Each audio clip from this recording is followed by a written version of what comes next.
As a reader, we fall in love, become friends with the characters you write. So, for example, Otherland, when at the end of the fourth book, it's like you're leaving behind friends, at least as a reader. And even years later, you have the feeling like, Rennie and Xabu, and I was wondering, that is as a reader, that is for me, but what is it for you?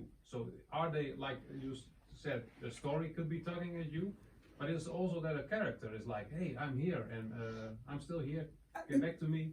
Very, very often I am very attached to characters in a sense, but one character alone will never probably bring me back to or bring a whole story forward. But they do feel very much as though they're with me, especially when I am working on them.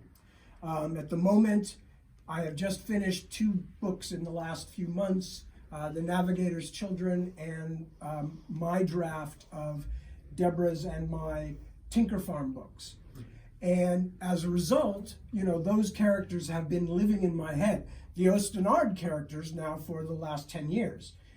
And what happens is that it's like I said this last night, you have upstairs neighbors that you have known for years, and you have shared tragedy and happiness together, and you have watched each other's children and walked each other's dogs, and you have a get together every Friday night and you drink beer and watch football or whatever. And all of a sudden they move out and there's nobody living upstairs. It's empty here. And when that happens, I begin to feel a little alone. All of a sudden there aren't any characters in my head. And, and sometimes it's been a long time they've been living there. And I will very quickly start working on something else. Sometimes even while they're still moving out, if you know what I mean. It's like I know the book is finishing.